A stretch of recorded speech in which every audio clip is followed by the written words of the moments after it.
ప్రముఖ కథా రచయిత సుప్రసిద్ధ వ్యాఖ్యాత వినయతుల్లా గారిని సాధారణంగా వేదికకి ఆహ్వానిస్తున్నాను. అలాగే ఈ పుస్తకాన్ని ఆవిష్కరించేందుకు చేసిన ప్రముఖ సామాజిక కార్యకర్త అలాగే ఆర్థిక శాస్త్ర నిపుణులు మన్సూర్ అహ్మద్ కోరుతున్నాం. అలాగే తొలి కాపీని స్వీకరించేందుకు వచ్చిన సోదరులు ఇక్బాల్ హుసేన్ గారు ప్రముఖ సామాజిక కార్యకర్త, వారిని వేదిక మీదకి సాధారణంగా ఆహ్వానిస్తున్నాం. అలాగే విశిష్ట అతిథిగా విచ్చేసిన పట్టణ పౌర సంక్షేమ సంఘం నాయకులు పుల్లారెడ్డి గారిని వేదిక మీదకి రావాల్సిందిగా కోరుచు ఈ సభను నిర్వహించవలసిందిగా మా సోదరులు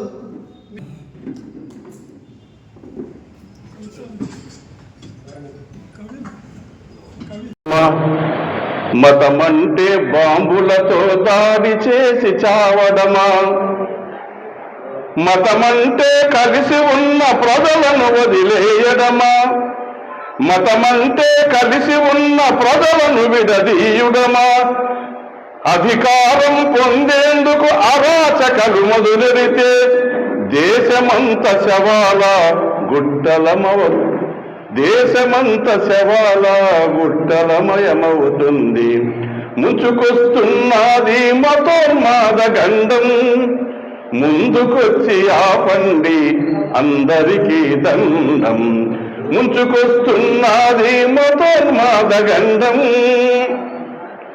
అయోధ్యలోని రాముడున్నాడంటారా, 600 గుడి కడతామంటారా, గుడిలోనే ఉంటాడా దేవుడైతే రాముడు. అధ్వానపు మాటలకు హద్దు పద్దు లేదు, ముంచుకొస్తున్నది మతోన్మాద గండం, ముందుకొచ్చి ఆపండి అందరికీ దండం. ముంచుకొస్తున్నది మతోన్మాద గండం అని ఎప్పుడో అద్వాని రథయాత్ర అప్పుడు పాడిన పాటలు ఇప్పుడు కూడా సజీవంగా ఉన్నాయంటే చాలా ఆశ్చర్యాన్ని ఇస్తాయి. సోవియట్ రష్యా, సోవియట్ యూనియన్ విఫలమైన తర్వాత సామ్రాజ్యవాదము, పెట్టుబడిదారులు విస్తృతంగా ప్రపంచమంతా వ్యాప్తి చెందిన తర్వాత పేదలు పేదలుగా నిరుపేదలుగా మారిపోవడము, ధనవంతులు ధనవంతులుగా మారిపోయే క్రమంలో ప్రపంచవ్యాప్తంగా అతి పెద్ద వ్యాపారం ఏదంటే ఆయుధాల వ్యాపారము, తర్వాత వైద్యానికి సంబంధించినటువంటి వ్యాపారం. ఆయుధాలు సప్లై చేసే ఏకైక ప్రపంచంలో దేశం అమెరికా. ఆయన ఆయుధాలు అమ్మడానికి, అమ్ముకోవడానికి ఆయనే కిల్లి గజ్జాలు కొట్లాటలు పెట్టి మతం పేరుతో మరీ వేరే పేరుతో పెట్టి ఈరోజు ఎంతో మందిని తన కడుపులో పొట్టలు పెట్టుకుంటున్నారు. అదేవిధంగానే ఇండియా పాకిస్తాన్ లెవెల్లో యుద్ధాలు చూశాం, మరి రష్యా యుద్ధాలు చూశాం, అదేవిధంగానే పాకిస్తాన్ ఇజ్రాయెల్ యుద్ధాలు కూడా మనం ఈ మధ్య కాలం చూస్తున్నాం. ఈరోజు పేపర్లు వచ్చింది, త్వరలో యుద్ధాలు కూడా ఆపడానికి మేము సిద్ధమని అమెరికా ప్రకటించింది. యుద్ధాలు పెట్టడం వల్ల వంతే, ఆపడం కూడా వల్ల వంతే. ఎప్పుడైతే ఆయుధాలు కొనుక్కోవడం వల్ల శక్తి తక్కువ వచ్చిందో వెంటనే యుద్ధాలు ఆపేస్తాం. ఈరోజు అంతమందిని, దాదాపుగా 4000 మందిని పొట్టబెట్టుకోవడము ఎంత దారుణమైన విషయం అంటే, వాళ్ళు దాడి చేసింది ఎవరినో కాదు, ఒక మతాన్ని విస్తృతంగా లేకుండా చేయాలని పిల్లల్ని, మహిళల్ని, వీళ్ళిద్దరినీ చంపడం మొదలుపెట్టారు. అంటే పిల్లలు పెద్దగా మళ్ళీ పిల్లలు కంటారని, ఆడవాళ్ళు పిల్లలు ఇప్పుడు కంటున్నారని, ముసలాళ్ళని వాళ్ళు యువకులను ఏం చేయాలి కానీ వీళ్ళ మీద దాడి చేసి ఆ మతాన్ని లేకుండా చేయాలని మరి ఆ దేశాల్లో ఉండడం చాలా దురదృష్టమైన విషయం. ఇది చాలా ఘోరం అంటూ మనలాంటి అభ్యుదయ సంస్థలు ఎన్నో తీవ్రంగా విమర్శించాయి, తీవ్రంగా ఎదుర్కొన్నాయి. శ్యామ్ గారు లాంటి వారు తమ కవితలతో, తమ పాటలతో ఇలా మోటివేట్ చేస్తూ జనాన్ని చైతన్యపరుస్తాయి. చిన్న చిన్న విషయాలు జనాలకు పోయి చెప్పండి అని ఈరోజు ఎన్నో మంచి అద్భుతమైన పుస్తకం మన ముందు ప్రదర్శించడానికి సిద్ధంగా ఉంది. బిషన్లో కూడా అనే గాజా కవిత్వం సంస్థ అనే పేరుతో శ్యాంబాబు గారికి ఒకసారి గట్టిగా చప్పట్లు సరసాల్సిందిగా కోరుకుంటున్నాను. ఎందుకంటే కమ్మని రుచిగల సిగరెట్నే తాగండి అని ఒక జనం, అదేవిధంగా తాగి చనిపోయే జనం ఒకవైపు ఉన్నారు. యుద్ధాలు పెట్టే జనం, యుద్ధాలు పెట్టించే తన ఆయుధాలు అమ్ముకోవడానికి యుద్ధాలు చేసే జనం ఒకవైపు, ఆ ప్రభుత్వాలు ఒకవైపు ఉన్నాయి. చిన్న చిన్న దేశాలు వాళ్ళు తిరగబడలేక చచ్చే దేశాలు కూడా ఉన్నాయి. కాబట్టి మనం ఎవరి వైపు ఉండాలా?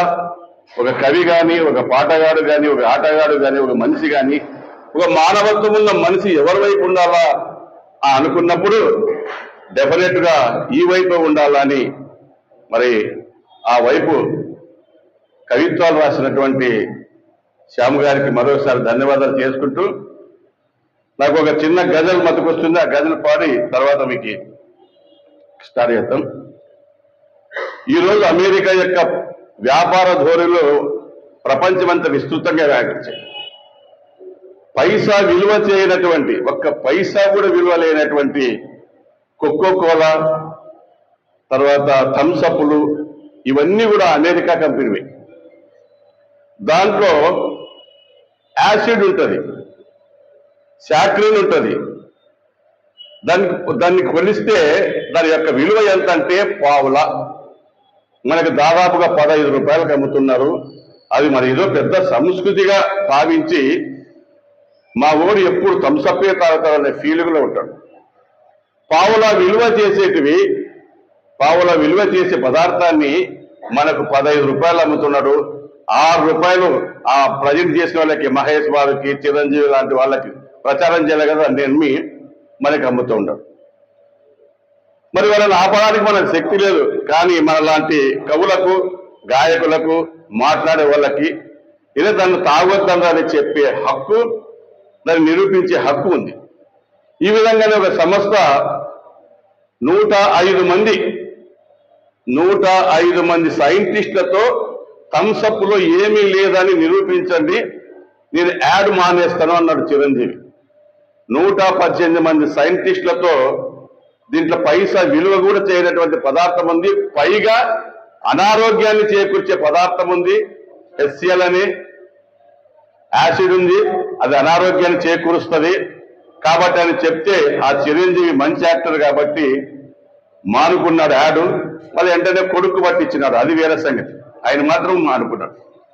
కాబట్టి ఏదైతే బలమైన దేశాలు బలహీనమైన దేశాల మీద ఇటువంటి వ్యాపారం ధోరణులు వస్తున్నాయో వాటిని అడ్డుకోవడానికి మనలాంటి అభ్యుదయ సంస్థలు నిరంతరం కృషి చేస్తున్నాయి.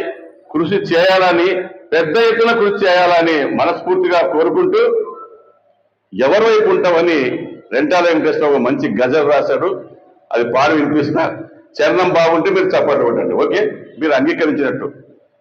దృష్టిని బట్టి కనిపిస్తుంది సృష్టిని విన్నాను, నువ్వది వాదం అన్నావు, నేనది వేదం అన్నాను. నువ్వది వాదం అన్నావు, నేనది వేదం అన్నాను. వేదం అంటే ఇక్కడ మంచిదేని. దృష్టిని బట్టి కనిపిస్తుంది సృష్టిని విన్నాను, నువ్వది వాదం అన్నావు, నేనది వేదం అన్నాను.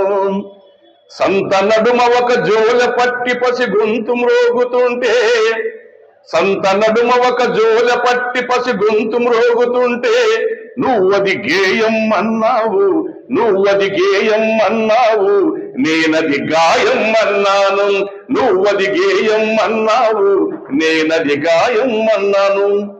బస్టాండ్ లో, రైల్వే స్టేషన్ లో పిల్లవాడు అడుక్కుని తింటా ఉంటాడు, మంచి పాటలు పాడి బాగా పాడుతుంటాడు. రూపాయి ఇస్తామా? ప్రభుత్వం అనేక పాఠశాలలు పెట్టింది, కనీసం 10వ తరగతి వరకు చదువుకోనని ప్రోత్సహించడానికి మనం ఉందామా? ఎవరైపు ఉన్నాం? గట్టిగా చెప్పట్లు ఒకసారి. నువ్వది గేయం అన్నావు, నేనది గాయం అన్నాను. బల ప్రదర్శన కోసం ఒక్కడు పులులు చంపుతుంటే, మనది రాయలసీమ జిల్లా, ఎక్కడ పడితే అక్కడ రాళ్ళు ఉన్నాయి. సైన్స్ రాళ్లను బలగొట్టుకుండా అనే బాంబులు తయారు చేసి ఇస్తే మన ఫ్యాక్టరీలు నెత్తి మీద వేసుకొని చంపుకుంటుంటారు. బల ప్రదర్శన కోసం ఒక్కడు బాంబులు విసిరితేనే, నువ్వది శౌర్యం అన్నావు, నువ్వది పాలెగాడన్నావు, నువ్వది శౌర్యం అన్నావు, నేనది క్రౌర్యం అన్నాను. నువ్వది శౌర్యం అన్నావు, నేనది క్రౌర్యం అన్నాను. దృష్టిని బట్టి కనిపిస్తుంది సృష్టిని విన్నాను. సినిమాలో ఎలా ఉన్నది చూడండి, కళాత్మకంగా సినిమా తప్పుడు విలువలు చెబుతుంటే ఒకప్పుడు ఒక హీరోకి ఒక హీరోయిన్ ఉండేదంట. దసరా బుల్లోడు వచ్చిన ఇద్దరు హీరోయిన్లు అయినారు.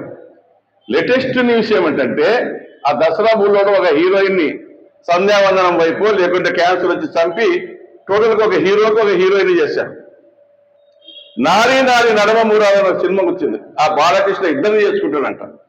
మన భారతదేశంలో ప్రతి 1000 మందికి 960 మంది స్త్రీలు ఉండరు. ఇద్దరిని ముగ్గురు చేసుకుంటే ఏమని ఉందే. లేటెస్ట్ న్యూస్ ఏమంటే ఎవరు తక్కువ బట్టలు ధరిస్తే వాళ్ళు మంచి హీరోయిన్లు అంట. కళాత్మకంగా సినిమా తప్పుడు విలువలు చెబుతుంటే నువ్వది వినోదం అన్నావు, నువ్వది వినోదం అన్నావు, నేనది ప్రమాదం అన్నాను. నువ్వది వినోదం అన్నావు, నేనది ప్రమాదం అన్నాను. దృష్టిని బట్టి కనిపిస్తుంది సృష్టిని విన్నాను. నమ్మిన సత్యం నిలిపేందుకు ప్రాణాలను అర్పిస్తే తన సిద్ధాంతాల కోసం సర్వస్వం వదులుకున్న మహానుభావులు ఎందరో ఉన్నారు. పుచ్చలపల్లి సుందరయ్య గారు, నాకు పిల్లలు పుడితే ఎక్కడ ప్రజాసేవ మర్చిపోతానని ఇద్దరు ఆలువాళ్ళు కూడా మరి వ్యాసక్తమి ట్యూబెక్టరీ చేయించుకొని ప్రజా జీవితానికి అంకితమై దక్షిణాది రాష్ట్రాల్లో కమ్యూనిస్టు ఉద్యమ నాయకుడైనాడు. ఒక్కసారి పుచ్చలపల్లి సుందరయ్య గారి గట్టిగా పేదల పాలిట దైవం అయిపోయినాడు. అటువంటి మహనీయులు ఎందరూ ఉన్నారు. నమ్మిన సత్యం నిలిపేందుకు ప్రాణాలను అర్పిస్తే నువ్వది మరణం అన్నావు, నువ్వది మరణం అన్నావు, నేనది జననం అన్నాను. నువ్వది మరణం అన్నావు, నేనది జననం అన్నాను. దృష్టిని బట్టి కనిపిస్తుంది సృష్టిని విన్నాను. నేను అనుభవించిన చరణం మా బావ కూడా అనుభవించిన టీచర్ కదా ఆయన కూడా. అందం కోసం అప్పు చేసి ఒక ఆభరణం కొంటే, అందం కోసం అప్పు చేసి 3 రూపాయలు వడ్డీకి వచ్చి అందం కోసం అప్పు చేసి ఒక ఆభరణం కొంటే నువ్వది కంకణం అన్నావు, నువ్వది కంకణం అన్నావు, నేనది సంఖ్యలన్నాను. నువ్వది కంకణం అన్నావు, నేనది సంఖ్యలన్నాను. దృష్టిని బట్టి కనిపిస్తుంది సృష్టిని విన్నాను. ఇది వెంకటేశ్వరరావు రాసిన గజల్. గజల్ చాటులో రెంటాలకు లోకమే తెలియదంటే, గజల్ చాటులో రెంటాలకు లోకమే తెలియదంటే నువ్వది రోగం అన్నావు, నువ్వది రోగం అన్నావు, నేనది యోగం అన్నాను. నువ్వది రోగం అన్నావు, నేనది యోగం అన్నాను. దృష్టిని బట్టి కనిపిస్తుంది సృష్టిని విన్నాను. కాబట్టి అటువంటి మంచి మనిషి హృదయము కరిగిపోయి ఏదైనా ఈ భూమి మీద అన్ని హక్కులతో జీవించే మనిషిని అర్ధాంతరంగా మతం మీద పేరుతో చంపుతున్నారని ఆ హృదయం కరిగి మన శ్యామ్ గారు ఒక మంచి పుస్తకాన్ని చిన్న చిన్న పదాలతో, చిన్న చిన్న వాక్యాలతో, చిన్న కవితలతో, దీన్ని చూస్తే గజల్ రూపంలో కూడా పాడుకోవచ్చు. అటువంటి విషయాలని ఈజీగా అర్థమవుతాడు నన్ను చదివా.